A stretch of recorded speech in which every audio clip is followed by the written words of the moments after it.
กระตุ้นคือเฮ็ดมีกิจกรรมสมมุติเป็นวันพระขึ้นมามันก็กระตุ้นกันได้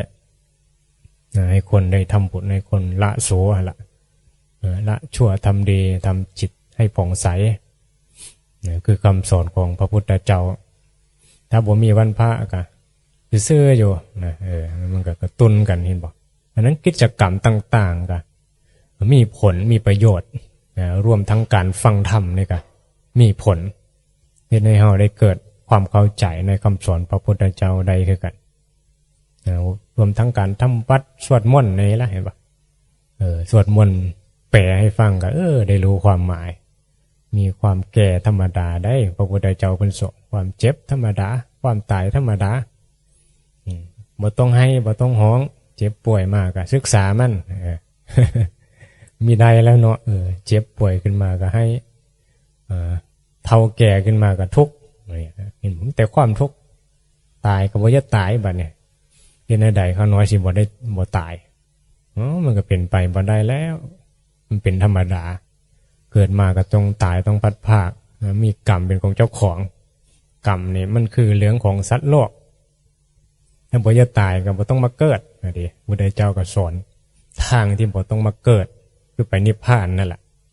ตายไปแล้วก็จบต้องมาเกิดอีกนี่สนใจไปนิพพานอยู่บ่ซะบ่บางคนว่าอย่าเกิดอีอยู่อย่าเกิดเป็นโผเป็นเมเจ้าอีอยู่อย่าเกิดมาเป็นลูกเจ้าอีอยู่นี่มันก็ทุกข์คือเก่าแหละเกิดมาก็ต้องมาแก้มาเจ็บมาตาย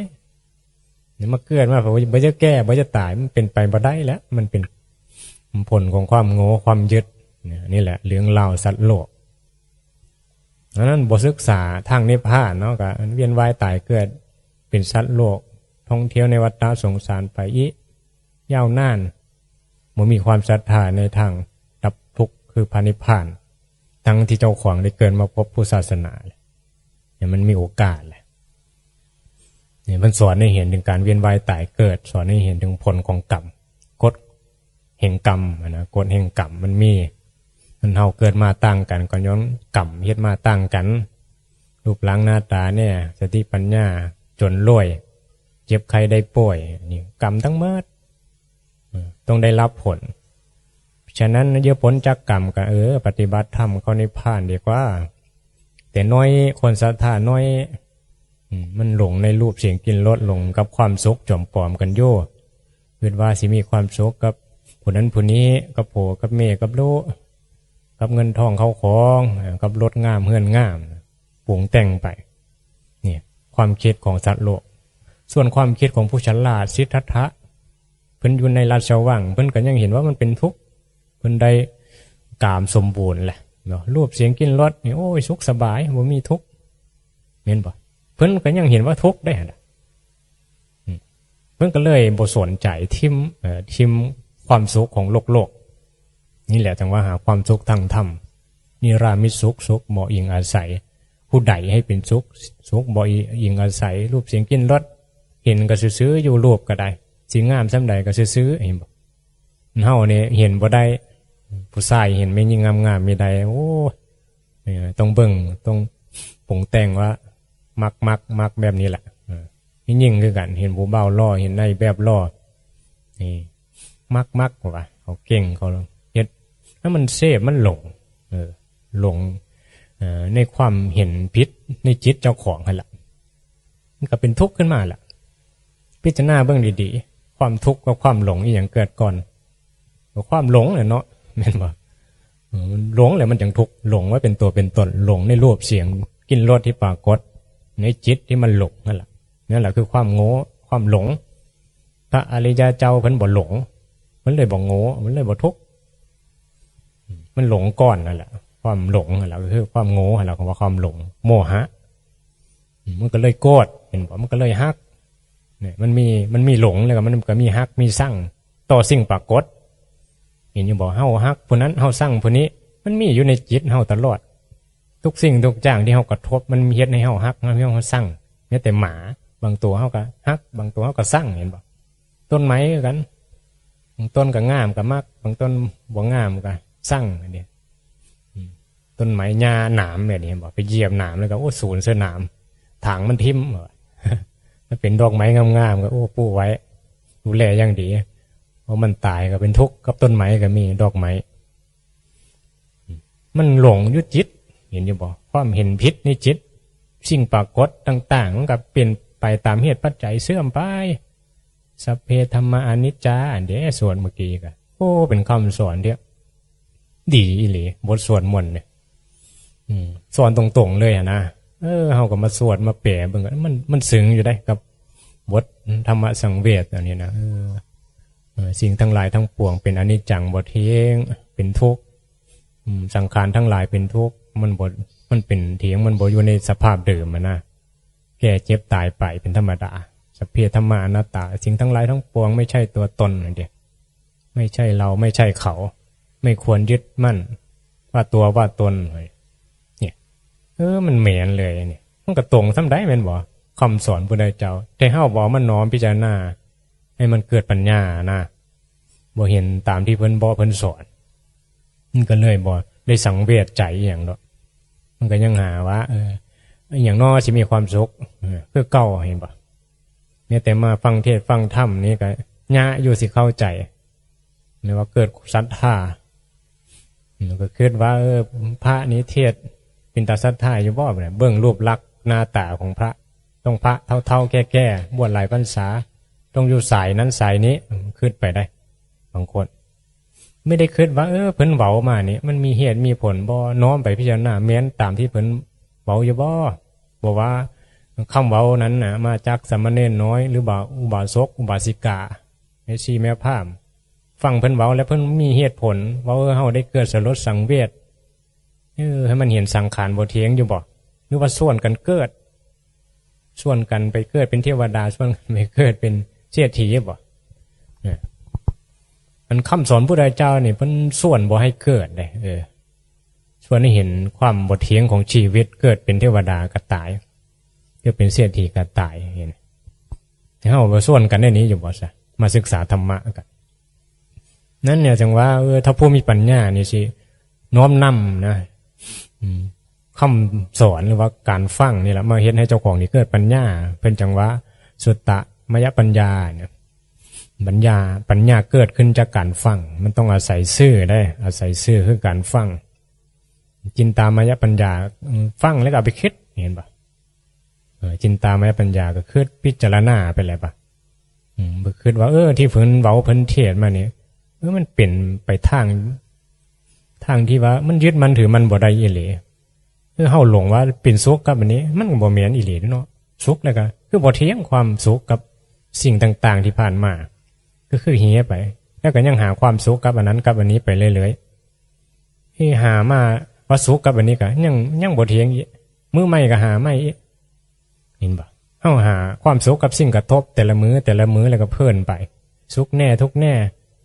แล้วก็บ่ศึกษาว่ามันบ่เที่ยงมันบ่เป็นตัวตนเป็นธรรมชาติธรรมดาที่บ่ควรยึดมั่นถือมั่นอยู่กับสิ่งเหล่านี้แบบมีปัญญาแล้วใจมันก็สิบ่สุขบ่ทุกข์กับสิ่งปรากฏอันนี้แหละคือผู้เข้าใจในธรรมชาตินั่นแหละผู้เห็นธรรมไม่ได้เห็นธรรมอยู่ใส่ใดเห็นในจิตในใจเจ้าของเห็นสิ่งปรากฏเป็นธรรมก็หมายถึงว่าใจเจ้าของนี่มันมีธรรมมันมีปัญญามันก็เลยบ่ยึดมั่นถือมั่นในกองสังขารที่บ่เที่ยงก็เลยบ่เป็นทุกข์เนี่ยชีวิตดำรงอยู่อย่างบ่เป็นทุกข์มันดีอยู่บ่ล่ะถ้าดีก็ศึกษาธรรมะชีวิตยังทุกข์อยู่คิดว่ารวยแล้วสิสุขมันเหมือนอยู่บ่ด็อกเตอร์มหาเศรษฐีติดคุกก็มีอยู่บ่คิดว่าเขามีความสุขอีหลีอยู่บ่พิจารณาให้มันดีชีวิตเฮานี่ได้มารับซื่อที่จะเฮ็ดให้เจ้าของอยู่อย่างบ่เป็นทุกข์โอ้ยมันดีแท้จนกับสุขได้เพราะใจเข้าใจในกองสังขารความพัดภาคก็ต้องมีกันทุกคนความตายก็มีกันเกิดมากันยาจกเศรษฐีก็ต้องตายคือกันหมดหมู่มากาใกล้เกิดมาก็ตายคือกันหมดต้องพัดพรากจากกันมีอย่างอยู่กับเฮาตลอดไปเฮาก็ต้องตายในที่สุดคือกันชีวิตที่ดำรงกันอยู่ในนี้เฮ็ดให้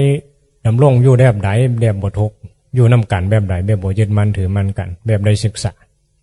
ตายไปก็ตายแบบสบายบ่ต้องกังวลบ่ต้องทำพิธีอหยังก็ได้ดอก ตายแล้วก็เผาต้องนิมนต์พระมาสวดก็ได้เพราะว่ากรรมที่เจ้าของเฮ็ดนั่นแหละคือสิ่งที่เจ้าของสิได้รับไม่ได้แม้นว่าตายแล้วบ่ทำพิธีแล้วสิบ่ได้ขึ้นสวรรค์หรือว่าสิตกนรกมันบ่เกี่ยวกับ พิธีแล้วตายไปแล้วมันไปแล้วไปเกิดแล้วบ่ทันแล้วสินิมนต์พระมาสวดให้เจ้าขึ้นสวรรค์มันบ่ได้กรรมที่เจ้าของเฮ็ดนั่นเด้ไปตามกรรมเฮ็ดโสแล้วก็ตกนรกไปแหละทำดีขึ้นสวรรค์ไปแหละบ่มีไผมาสวดให้ไปนรกไปสวรรค์ได้หรอกบ่มีไผแสงเจ้าให้ตกนรกได้หรอกนอกจากว่าเจ้าที่ทำโสของเจ้าเองแล้วก็ตกนรกเองก็สิมาแสงให้เจ้าตกนรกก็บ่เป็นไปได้ถ้าเจ้าทำดีเจ้าก็ได้ขึ้นสวรรค์แหละนั่นแหละจังหวะอยู่ที่การกระทำของเจ้าของดีโสก็ได้มันบ่ได้อยู่กับปะคนนั้นปะคนนี้คิดเอาเองแน่เป็นผู้ใหญ่แล้วนี่สิเว้ากันเนาะ ว่าผู้เฒ่าผู้แก่บัดว่าเกิดก่อนสู่ได้อาบน้ำหวนมาก่อนได้เอ้าอาบน้ำหวนมาก่อนเห็นอยู่ว่ามันทุกข์นะเห็นอยู่บ่สังขารบ่เที่ยงซะเห็นอยู่บ่มันยึดมั่นถือมั่นยังบ่ได้ควรสิปล่อยสิวางแน่คนย้ายบัดบ่ในนี่บัดนี้มาสอนกูเกิดก่อนสู่เกิดก่อนก็โคนหูโดแม่นบอกว่าชีวิตนี่มันมีการพัดภาคแล้วก็ต้องตายแล้วหูแนวใดล่ะเฮ็ดใจของบ่ทุกข์ยังมีตัวตนยึดโยผู้นั้นผู้นี้มาสอนบ่ยอมเห็นบ่มันยังมีอัตตาตัวตนเนี่ยเฉพาะคนมีอำนาจมียศร่ำรวยขึ้นมานี่โอ้ยเพื่อบ่เพื่อสอนบ่ได้มันมีอัตตาตัวตนผมเพราะว่าเป็นแม้คือกันลูกบ่ก็บ่ได้เห็นบ่กูใหญ่มึงมาสอนกูนะมึงเป็นลูกกูนะพระน้อยเนียนน้อยครูบาเนี่ยยังมาสอนสกปรกยังมาสอนเพราะว่ายึดมันถือมันตัวตนได้นี่แหละจังว่าเฮาบ่มีปัญญานะว่าสิฟังเนื้อหาที่เพิ่นอธิบายมานี่มันมีเหตุมีผลมันเป็นตาฟังอยู่บ่ธรรมะนี่เจ้าเคยได้ฟังอยู่บ่แบบนี้ควรที่จะนำไปพิจารณาเป็นจังว่าอานิสงส์การฟังธรรมก็คือเฮาสิได้ฟังในสิ่งที่บ่เคยได้ฟังเห็นบ่ได้ฟังอยู่บ่ซะเข้าวัดมาจักจนหัวงอแล้วได้ฟังอยู่บ่ว่ากายใจบ่แม่นเฮาบ่มีหยังเป็นของเฮาได้เฮาต้องตายได้นี่มึงเธอได้ยินอยู่แต่ว่ามันบ่ได้ยินนี่นะมันเหมือนกับว่าเป็นทุกข์ฟังคำเว้าแนวนี้แล้วมันเป็นทุกข์บ่ได้ยินอุดหูไว้เอาว่าถ้าเข้าไปวัดใดพระเทศน์ในนี้นี่โอ้บ่เยอะฟังมันรู้สึกว่าแสบหูนะมันแสบหูมันเจ็บจี๊ดเข้าไปในหูแล้วเจ็บจี๊ดเข้าไปในใจมันต่อต้านหั่นล่ะบ่ได้ยินคำว่าตายบ่ได้ยินคำว่าพัดภาคคำว่าทุกข์บ่ได้ยินแต่คำว่าสุขเฮ็ดหยังข้าน้อยสิมีความสุขบ่มากข้าน้อยสิเฮ็ดอยู่เขาว่าก็ว่าความทุกข์ความแก่ความพัดภาคความตายแล้วบ่ได้ยินอันนี้ได้คือสิ่งที่พระพุทธเจ้าเพิ่นสอนนะคือความแก่ความเจ็บความตายความพัดภาคไม่เห็นบ่สวดกันอยู่เพิ่นสิมาบ่เฮาได้รับความสุขจากหยังเพราะว่าการเกิดนี่มันเป็นทุกข์เฮาเกิดมานี่เฮานำความทุกข์มานำเนี่ยแก่มานี่แก่ก็ทุกข์มันบ่เจ็บก็ทุกข์พัดภาคแล้วก็ทุกข์เนี่ยจิตใจมันมีกิเลสตัณหาที่แก้ไขเนี่ยได้สบัดนี่นั่นแหละคือการเรียนรู้ทุกข์นี่แหละการแก้ทุกข์ก็ได้กำหนดรู้แหละคือรู้อริยสัจนั่นแหละถ้าบ่รู้อริยสัจมันก็บ่รู้จักทุกข์คือว่าแหละบ่รู้จักเหตุของทุกข์ก็คิดว่าเป็นย้อนผู้นั้นผู้นี้เห็นบ่ทุกข์ของชาวโลกทุกข์ของสัตว์โลกก็คือทุกข์ที่บ่ได้ดั่งใจนั่นแหละถ้าได้ดั่งใจก็ว่าบ่ทุกข์ผู้เฮ็ดดีนำก็ว่าบ่ทุกข์แล้วถ้าผู้เฮ็ดบ่ดีก็ทุกข์แล้วถ้าผัวตายเมียตายลูกตายเด้เจ้าสิบ่ทุกข์เจ้าเตรียมใจน่ะได้นี่มันมีแต่ความทุกข์เรามีความทุกข์อย่างเอาแล้วเรามีความทุกข์รออยู่เบื้องหน้าแล้วเพราะเรามีอุปทานขันธ์5คือตัวทุกข์อุปทานขันธ์5คือหยังอันนี้ก็ยังบ่ฮู้อีเห็นย่าอยู่ได้สิเข้าใจภาษาธรรมบ่ว่าก็อุปทานขันธ์ก็คือความยึดมั่นว่าตัวเรากายเป็นของเราใจเป็นของเราเนี่ยรูปคือกายเนี่ยนามซี่รูปหนึ่งแบบก็มันจังเอิ้นขันธ์5แม่นบ่รูปก็คือกาย นามสี่มีอย่างแน่เวทนาสัญญาสังขารวิญญาณนี่บอกความคิดนั่นแหละความรู้สึกของจิตใจฮะเด็กความคิดคือการปรุงแต่งสัญญาความจำได้หมายรู้อันเดียเวทนาคือสุขคือทุกข์เฉยๆวิญญาณก็คือตัวรู้คือเรื่องของน้ำคือเรื่องของใจที่มองบ่เห็นมันมีแล้วอ่ะมีแล้วบอกก็มีแหละความรู้สึกมาก็มีมาก็มีขันธ์ห้ามันก็มีสุขมีทุกข์คือกันมันก็จำได้คือกันผู้นั้นผู้นี้มีตัวรู้คือวิญญาณคือกันนี่ขันธ์ห้าคือกันเป็นสุขเป็นทุกข์คือกันต้องกระทบสิ่งที่ได้ดั่งใจมันก็มีความสุขหมากันอาหารใดมันแซ่บมันดมเบิ่งมันว่าเป็นตาแซ่บมันกินมันก็มีความสุขคือคนกระทบอาหารที่แซ่บหลงเสพไปนี่แหละคืออุปทานขันธ์นี่แหละเป็นเหตุของทุกข์เนี่ยพิจารณากันอยู่บ่นี่ได้คำสอนพระพุทธเจ้าน่ะเข้ามาวัดก็ต้องมาเรียนรู้คำสอนเพื่อเรียนรู้เพื่ออย่างก็เพื่อที่เจ้าของจะได้เข้าใจและกับบททุกปฏิบัติตามแหละถึงว่าเขามีบุญหลายโยได้เกิดมาพบพระพุทธศาสนานะเจบุญเขาแบบโมเฮ็ดให้มันต่อให้มันเกิดนะขึ้นนะเกิดปัญญาละบุญใหญ่ก็ได้มีแต่บุญเล็กๆน้อยๆใส่บาตรตักบาตรมันกับพ้นทุกข์มาได้แล้วมันก็ยึดมันถือมันกันอยู่ผู้ตายเมียตายก็ยังให้ยังจะได้สิ่งที่ได้ดังใจคือรูปเสียงกลิ่นรสอยู่ตายไปก็มันก็เป็นทุกข์เพราะมันบ่ยพับภาคเนาะบ่ยจากคนนั้นจากคนนี้ไปจากไปก็จะมาเกิดกันอีมาเจอกันอีอยู่นั่นแหละมันบ่ฮู้ว่าการเกิดเป็นทุกข์การเวียนว่ายตายเกิดเป็นทุกข์เฮาบ่ได้ศึกษาเข้าใจคำสอนพุทธเจ้าเฮาก็ยังจะเกิดอีคือเก่าหั่นแหละก็บ่แปลกดอกแต่สำหรับผู้มีปัญญาบัณฑิตคนฉลาดเขาเจ้าแล้วโอ้ยมันเป็นเรื่องที่มันคือว่ามันโง่อะไรว่าก็ได้เนาะมันหลงในรูปเสียงกลิ่นรสนี่คือมันโง่ละมันคิดว่ามันมีความสุขอิหลีบ่กับรูปที่บ่เทียงเสียงที่บ่เทียงเนี่ยฟังเพลงว่าโม้แห่กันไปฟังนักร้องคอนเสิร์ตแสดงหมอลำนี่อย่างคณะใดดังๆแต่ก่อนก็หอบเสื้อหอบซาดไปปูฟังเนี่ยนี่บอกจิตมันปรุงแต่งว่ามีความโศกกับสิ่งปรากฏแต่ให้มาฟังเทศฟังธรรมเนี่ยแล้วละสิฟังโบกมือบายบายเห็นว่าหมอลำแล้วแห่กันไปเมารถตู้ป้าอยู่บ่ายอยู่ไก่ซ้ำใดอำเภอใดไปเบิ้งยังไปเบิ้งเขาฟ้อนเขาแสดงเขาแสดงอย่างแสดงกามแสดงให้เฮารู้สึกมีความสุขกับสิ่งปรากฏแสดงให้เฮาหลงไปเรื่อยๆหั่นล่ะมายาหลอกลวงสัตว์โลกจุ่มกันไปเบิ่งอยู่แสดงธรรมพุทธเจ้าแสดงธรรมบ่มีไผเป็นบ่คำสอนพุทธเจ้าครูบาอาจารย์ว่าแสดงโอ้ยบ่มีไผอย่าบ่ฟังบ่มีมาปูซาดจองเอาซาดมาปูจองก็น่าเพิ่นสิเทศให้ฟังมีอยู่บ่มีแต่ว่าหมอลำเลยพุ่นน่ะเอาซาดไปปูจองไว้ก่อนแล้วว่าฟังเทศแล้วเฮ็ดบ่ได้ยินว่าค่อยมีธุระค่อยบ่ว่างค่อยงานหลายมีข้ออ้างแต่ถ้าว่าอีหยังที่ว่าเจ้าของมักหมอลำเนี่ยล่ะวางสำใดก็โอ้วางอยู่บ่วางกับวางเห็นป่ะธุระมีก็ว่าบ่มีธุระแล้วเอาไว้มื้อใหม่เห็นบ่สิ่งที่มันสิเฮ็ดให้เฮามีความสุขคือสิ่งกระทบเนี่ยสิเอาอันนั้นละก่อนกิเลสตัณหานี่ก็แย่งกันพร้อมแย่งกันไปเบิ่งเห็นบ่แย่งกันไปจับมือวัยรุ่นกับจับมือนักร้องสาวๆนะแย่งกันแล้วก็เอาเงินให้ติ๊บเขาเห็นบ่ โอ้มาเอาเงินมาทำบุญกับใครอยู่ได้เนาะอันนี้เงินให้สิ่งที่เราหลงไหลมีความสุขบางคนเท่าบางคนก็ลักเงินเมียไปให้ติ๊บสาวนักร้องเนี่ยนี่แหละเที่ยวคาราโอเกะไปแล้วเนี่ยเรื่องเล่ามันมีจริงมันเป็นความหลงแล้วก็คิดว่าเจ้าของมีความสุขแล้วก็ดับไปเห็นบ่กินเหล้าเมายาเนี่ยนี่แหละว่าสุขก็ดับไป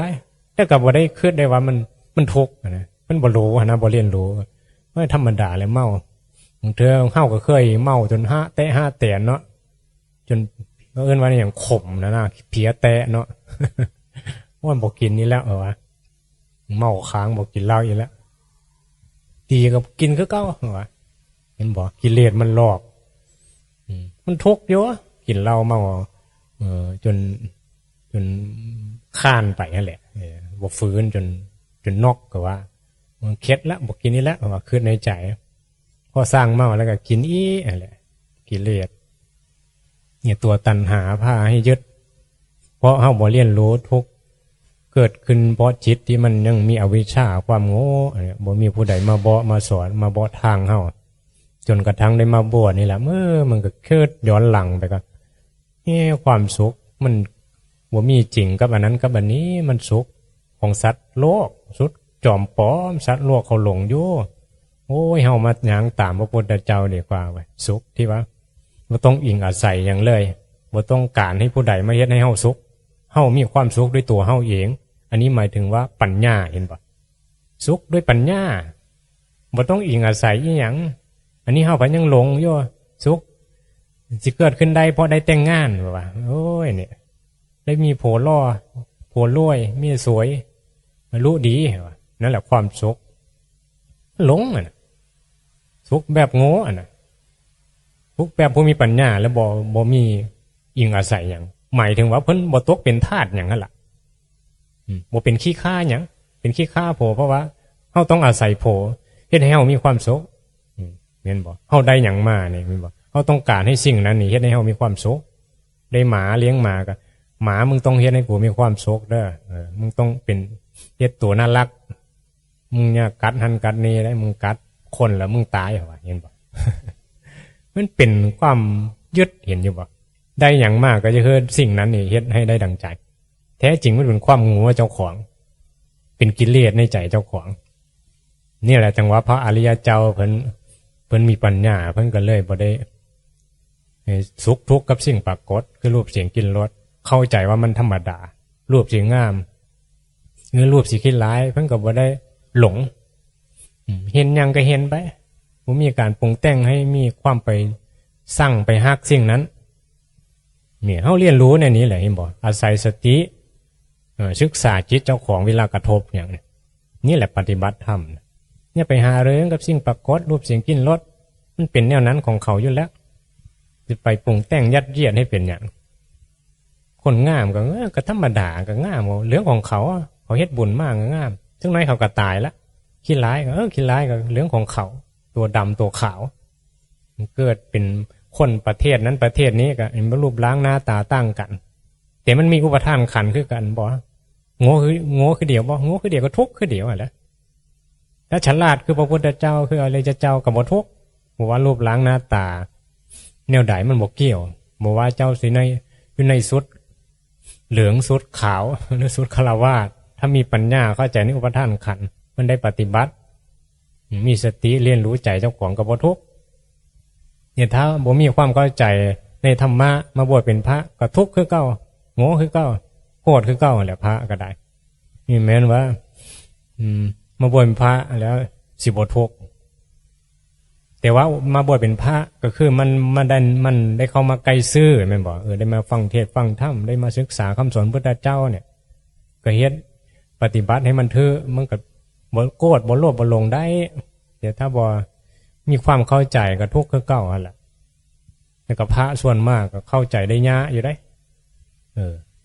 แม่นบ่นี่ว่าเห็นบ่แม้แต่พระเข้ามาไกลซื่อธรรมะก็ยังเข้าใจได้ยากว่าหยังกับญาติโยมแม่นบ่เฮ็ดการงานอยู่บ้านเนี่ยนานๆมาฟังธรรมะเทื่อหนึ่งมันสิเข้าใจซ้ำได้เดี๋ยวพระแม้แต่ครูบาเพิ่นอยู่วัดก็ยังมีกิเลสตัณหายังเยอะสิกอยู่อย่างนี้ล่ะอย่าไปหารูปเสียงกลิ่นรสมาเสพยังอย่าสร้างกรรมไปเรื่อยๆมันบ่เห็นทางหนทางที่เป็นสุขอย่างแท้จริงนะคือการละกิเลส